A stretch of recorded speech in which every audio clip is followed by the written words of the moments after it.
தமிழகத்தில் நகராட்சி நிர்வாகம் மற்றும் குடிநீர் வழங்கல் துறையில் லஞ்சம் பெற்றுக்கொண்டு பணி நியமனம் செய்யப்பட்டுள்ளதாக தமிழக காவல்துறைக்கு அமலாக்கத்துறை கடிதம் எழுதியுள்ளது. இதெல்லாம் நல்லா இருக்கிறதுக்கா இல்ல நாசமா போறதுக்கா? காசெல்லாம் இதுக்கு போகுமா? ஆஸ்பத்திரிக்கு தான் போகல. ஆஸ்பத்திரிக்கு தான் போவோம்.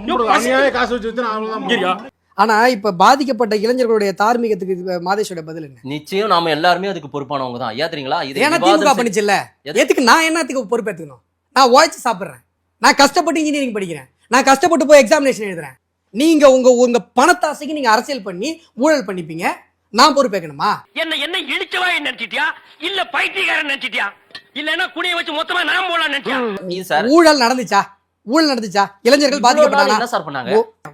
பிஜேபிக்கு தேவையில்லைன்னா அப்படியே அந்த பேப்பர் வந்து வேலைக்கு அஜித் பவாருக்கு எப்படி போச்சோ குப்பை தொட்டிக்கு அந்த மாதிரி போகும். வேலைக்கு 30 லட்சம் வாங்கினவனை கண்டிக்க வக்கு இல்ல. இத மடை மாத்திரத்துக்கு வந்துட்டீங்க. உனக்கெல்லாம் மானம் சூடு சொரணை ஈனம் எதுவுமே கிடையாதா? சோறு தானே திங்கிற? உங்க வீட்டுல கவர்மெண்ட் எக்ஸாம் எழுதுறாங்கல்ல, ஒரு சகோதரனா உங்களுக்கு அந்த வழி புரியலையா? வலி இருக்கு சார், வெங்காயத்துல வலி இருக்கு. நீங்க தான் மடை மாத்துறீங்களா? குற்றவாளியை காப்பாத்துறதுக்கு மடை மாற்றல சார், குற்றவாளியை காப்பாத்துறதுக்கு திப்பு ஓடி வரீங்களே. என்னெல்லாம் சொல்றதா இருந்தா திமுக சொம்புன்னு சொல்லாத, திமுக அண்டான்னு சொல்லு. ஏன்னா நான் இவ்வளவு ஆதரிக்கல திமுகவை, நான் இவ்வளவு ஆதரிக்கிறேன். ஐ அம் எ பியூர் பக்கா ஜர்னலிஸ்ட், மக்களுக்கான ஜர்னலிஸ்ட். நான் வந்து ஒரு பேலன்ஸ்டு ஜர்னலிஸ்ட். இதுல உண்மை ரெண்டும் உண்மைதானே? என்னடா சொல்ற? அவர்கிட்ட வாங்கின காசுக்கு ஏணி சின்னத்துல ஒரு குத்து, உங்ககிட்ட வாங்கின காசுக்கு தென்னை மரம் சின்னத்துல ஒரு குத்து, ஆக மொத்தம் ரெண்டு குத்துனே. ஒரு ஊடகத்துல பிஜேபி காரன் பேசுறானா, பிஜேபி காரன் பேசுறான்பா, கட்சிக்காரன் பேசுறான், இப்படிதான் மக்கள் பார்ப்பாங்க. கேள்வி கேட்கிற உங்க கூட தான் சாதாரண அப்பாவி மக்கள் கனெக்ட் ஆவாங்க. ஆனா நீங்க என்ன தெரியுமா பண்றீங்க? அந்த பொறுப்புணர்வு கொஞ்சம் கூட இல்லாம உங்களுடைய நரேட்டிவ் தூக்கிட்டு வந்து இங்க வைக்கிறீங்க. அண்ணனை எவனாவது அடிக்க வந்தா அவன் கையெடுக்கிற முதல் ஆள் நான் முன்னாடி போகாம அவர் யாரா போவா? நீங்க கடந்து வருவீங்க, நான் பதில் சொல்லாம. ஏங்க உங்க கேள்வி நீங்க கேட்பீங்க, நியாயமான பதில் வந்தா கடந்து போயிருவீங்க. உங்களுக்கு நோக்கம் என்ன? ஏதாவது மொக்கையா பதில் சொன்னா அதை அப்படியே புடிச்சிக்கலான்னு. எனக்கு அப்படி எல்லாம் இந்த ஆக்ட் குடுக்குற வேலையெல்லாம் என்கிட்ட வச்சுக்காதடா, உன்னை கேப் மாதிரி இடுப்பா வெட்டி போடுறேன்.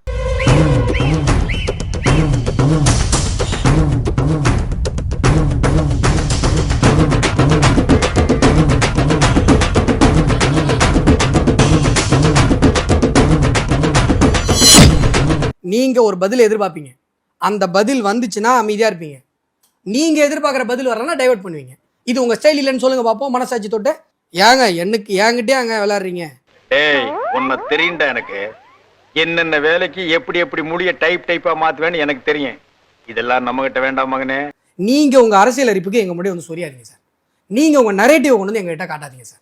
இல்ல எங்களுக்குன்னு ஒரு நரேட்டிவ் கிடையாது சார். என்னென்ன சொல்றான் பாருங்க, கம்பி கட்டுற கதையெல்லாம் எடுத்து போடுறாங்க. நீங்க வாக்கு திருட்டு நடந்திருக்குன்னு பதிய வைக்க முயற்சி பண்றீங்க சார். நான் சொல்றேன் சார், எதிர்க்கட்சிகளுடைய அலிகேஷன் இப்போவா நடந்துட்டு இருக்குது? இப்பயும் நான் சொல்றேன், நீங்க ஏன் கோவப்பட்டீங்க இன்னொரு பத்திரிகையாளர்கிட்ட கேட்டீங்க, அதுக்கு தான் நான் பதில் சொல்லிட்டேன். சரி, என்ன சார் வாக்கெல்லாம் அதிகமா திருடி ஜெயிச்சிட்டீங்க போல இருக்கே? வார்த்தைகள் அளந்து பேசுங்க, வேற ஏதாவது அசிங்கமா வாயில வந்துடும். மீடியா எல்லாம் பார்க்க மாட்டேன், அசிங்கமா பேசிடுவேன். இல்ல சேனல் தான் நடத்துறியா இல்ல வேற ஏதாவது தொழில் பண்றியான்னு கேக்குறேன். டிவி காரனுங்க இருக்கானுங்க பாருங்க, அவனுக்கு மாதிரி உலகத்திலே அயோக்கியன்னு எவனும் கிடையாது. ஓப்பனா சொல்றேன், பம்பாயில் இருக்கிற ரெட் லைட் ஏரியா மாதிரி நடத்துறானுங்க கம்பெனி. காசு வருதுன்ற காரணத்துக்காக எதை ஒன்னா தலைப்பு. நீங்க ஒரு அரசியல்வாதிகளுக்கு அடிவருடிகளாக அடிமைகளாக அவங்களுடைய நரேட்டிவ்க்கு நீங்க போயிட, ஐயோ நீங்க போயிட கூடாதுன்னு சொல்றாங்க.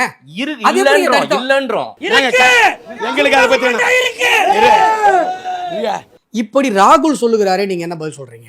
இப்படி அசோக் கெலாட் சொல்றாரு, என்ன பதில் சொல்றீங்க? கரெக்ட்.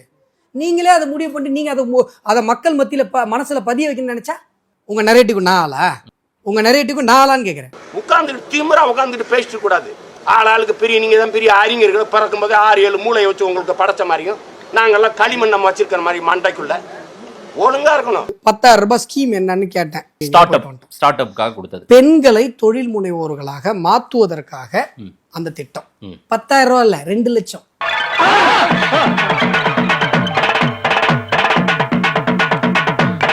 தப்பா சொல்றீங்க நீங்க. அந்த ஸ்கீம் வந்து 2 lakhs. சரி, தேர்தலுக்கு முன்பு 10 நாளைக்கு முன்னாடி எல்லார் அக்கௌண்ட்லயும் 10,000 ரூபாய் போட்டது உண்மை. நம்ம தானே? அது எதுக்கு சார்? அது இப்போ ஓட்டு வாங்குறதுக்காக போட்டதா? சினிமா கேட்போம், கேவலம் கேட்போம். இல்லங்க, நானும் இல்ல சார், விளையாட்டுக்கு தான் நானும் சொல்றேன். விளையாட்டுக்கு சொல்றேன். விளையாட்டு கேட்டாலும் இதான ரூல் தானே சார்?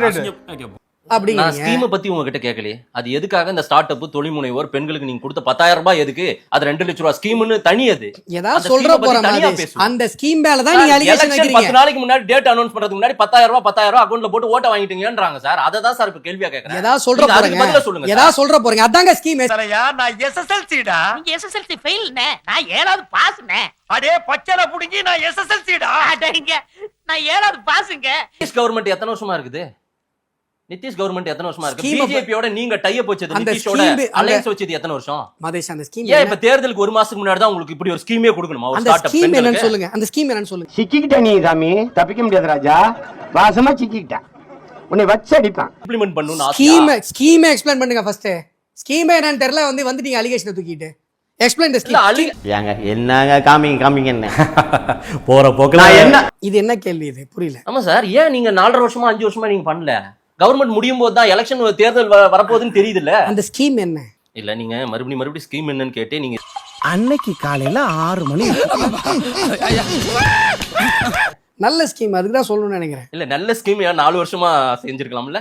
மதேஷ், அதுக்கே தேர்தலுக்கு 1 மாசத்துக்கு முன்னாடி இந்த ஸ்கீமை கொண்டு வராரு. நான் இது இப்போ தமிழ்நாட்டுல ஓட்டுக்கு ஒரு மகளிருக்கு 1000 ரூபாய் கொடுக்குறாங்க. சரி, இப்போ என்ன பண்றாங்கன்னா எலெக்ஷன் வரப்போகுது அப்படிங்கிறதுனால முன்னாடி தகுதி வாய்ந்த மகளிர்னு சொன்னாங்க. இப்போ என்ன பண்றாங்கன்னா நாங்க என்ன தகுதி அதிகப்படுத்தினாங்கன்னு தெரியல, நாங்க இன்னும் கொஞ்சம் பேருக்கு எக்ஸ்ட்ரா தர போறோம் அப்படிங்கிறாங்க. அப்போ நீங்க நிதிஷ்குமாருக்கு சொல்ற அதே அலிகேஷன், ஓட் பர்ச்சேஸ், ஓட்டு திருட்டு திமுக மேலேயும் நீங்க வைக்க போறீங்க.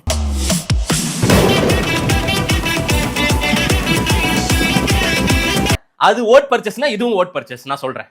திமுக ஓட் பர்ச்சேஸ் பண்ணுது. இல்ல சார், அது ஓட் பர்ச்சேஸா? 10,000 ரூபாய் ஓட் பர்ச்சேஸ்னா 1000 ரூபாய் ஓட் பர்ச்சேஸ், 1000 ரூபாய் ஓட் பர்ச்சேஸ் நம்ம ஒரு முடிவுக்கு வருவோம். இப்ப நான் கேட்கறது, நிதிஷ் 10,000 ரூபாய் கொடுத்தத ஓட் பர்ச்சேஸ்ன்னு சொன்ன மாதேஷ், நான் சொல்ல எதிர்க்கட்சிகள் வைக்கிற அலிகேஷனை கேள்வியா வைக்கிறேன். இவ்வளவு நேரம் நீங்க என்னென்னலாம் போறீங்க, எப்படிலாம் கேட்டீங்க, திமுக உள்ள இழுத்துட்டு வந்தோடனே அப்படியே பொம்புறீங்களா மாதேஷ்? கண்டு விட்டாளையா, சூச்சமத்தை கண்டு விட்டாளே. என்ன மாதேஷ் இப்படி பண்றீங்களே? உலகமாக நடிப்பாரு இது. இந்த அன்னியன் படத்துல 5 கொலையும் பண்ணதே அந்த மாதிரி என்ன எப்படி மாத்துறீங்க ரியாக்ஷன்?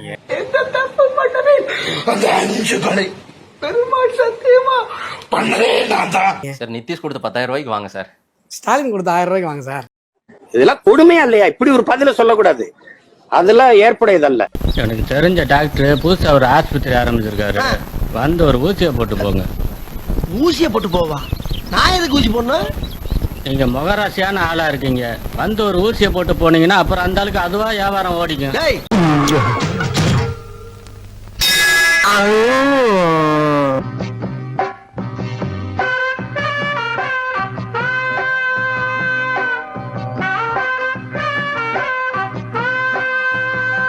டப்பா